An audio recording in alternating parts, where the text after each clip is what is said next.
तादाद में गोला बारूद और मिसाइल देने की तैयारी कर ली है। इसकी करते हैं क्योंकि इजराइल इससे खुश है, लेकिन बेंयामिन नेतन्याहू के लिए बहुत बड़ी बैड न्यूज भी है क्योंकि अमेरिका ने इजराइल को साथ ही एक ऐसी सलाह भी दी जिससे इजराइल ने युद्ध हार भी सकता है। देखिए रिपोर्ट।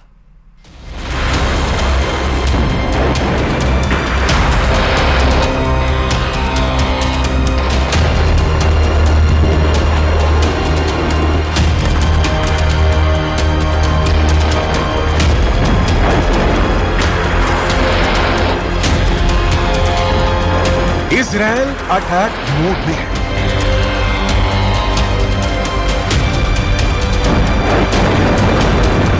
ईरान पलटवार की तैयारी में है।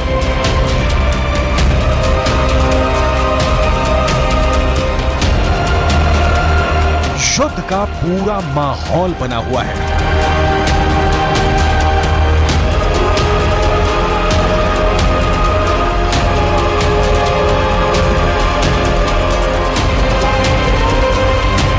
मिसाइलें तनी हुई हैं।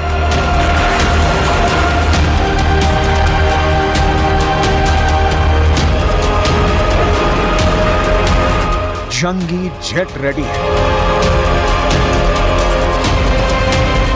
फाइटर ड्रोन अटैक मोड में है।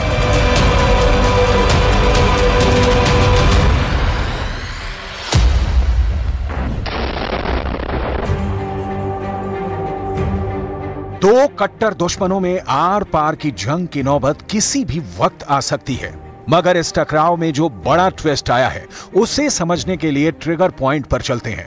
अप्रैल महीने की पहली तारीख सीरिया के दमिश्क में बारूद बरसा, ईरानी दूतावास दहला।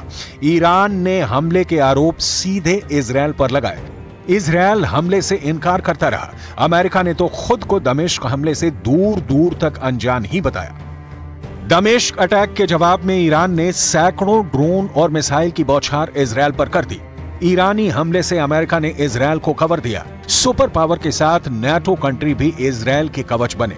इसके बाद जब ईरान के शेखरी बेस को धुआं किया गया, तब भी अमेरिका ने हमले पर आधिकारिक बयान नहीं दिया।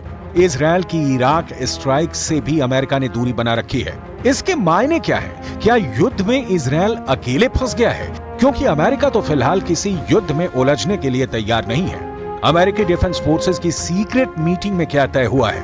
क्या इजराइल ईरान के टकराव से शुरू होने वाला महायुद्ध टल गया है? ये कहना तो मुश्किल है कि ईरान इजराइल शांति धारण करने वाले हैं, लेकिन अमेरिका इस बारूदी फसाद में फंसने से बच रहा है। ये दावा पूर्व अमेरिकी सैन्य अधिकारियों की रणनीति के आधार पर किया गया है, जिसके मुताबिक अमेरिका की सेनाएं मिडिल ईस्ट में बड़े युद्ध के लिए तैनात नहीं है। अगर संकट गहराता है तो पेंटागन को क्षेत्र में सैन्य जरूरतों के बारे में दोबारा विचार करना पड़ सकता है। डोनाल्ड ट्रंप के राष्ट्रपति कार्यकाल में मिडिल ईस्ट के उप सहायक रक्षा सचिव माइकल मोलरॉय ने एक बयान में कहा है कि मुझे नहीं लगता कि हमारे पास वो सभी ताकतें हैं जो हम इजराइल का समर्थन करना चाहेंगे अगर उनके और ईरान के बीच सीधा युद्ध होता है। माइकल मोलरॉय से अमेरिकी फोर्सेस के टॉप कमांडर की राय भी मिलती जुलती है।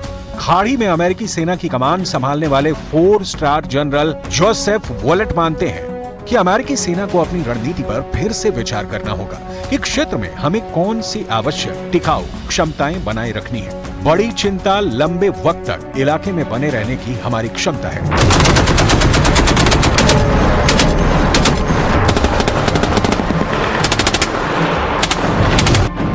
सुपर पावर अमेरिका की मुश्किलें इतनी भर नहीं। इजराइल के साथ युद्ध में कूदने की बजाय अमेरिका का फोकस किसी और फ्रंट पर है।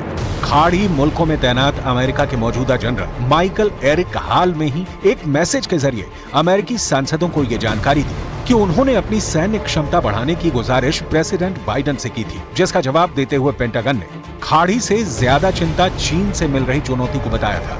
मतलब ये कि इजराइल का साथ देने की बजाय मौजूदा वक्त में अमेरिका चीन से निपटने में जुटा है। इसके साथ अमेरिका की सबसे बड़ी कमजोरी का भी पर्दाफाश हुआ है। जनरल माइक एरिक ने लिखित रिपोर्ट में जानकारी दी कि एशिया महाद्वीप में अमेरिकी खुफिया नेटवर्क बेहद कमजोर हुआ है। सुपर पावर को एक्सपर्ट एजेंट नहीं मिल रहे हैं। अमेरिकी फोर्सेस को ट्रांसलेटर की भी किल्लत झेलनी पड़ रही है। युद्ध में अमेरिका को ये कमियां बहुत भारी पड़ सकती हैं।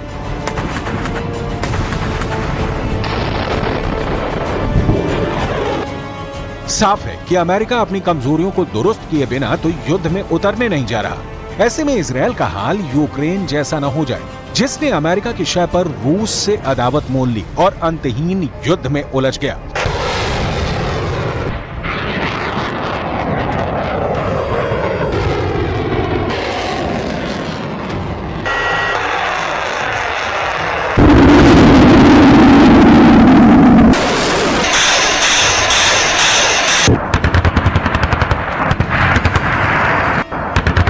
अगर अमेरिका वॉर में नहीं आया तो इजरायल अकेले कितने दुश्मनों से भिड़ेगा, इसे समझना होगा। ईरान के पाले में अरब मुल्कों की पूरी ताकत जुटेगी, इसमें किसी को संदेह नहीं है। ईरान के साथ विद्रोही लड़ाकों की खोखार पलटन भी होगी। और रुकते हैं छोटे से ब्रेक के लिए, देखते रहिए न्यूज़ 18 राजस्थान।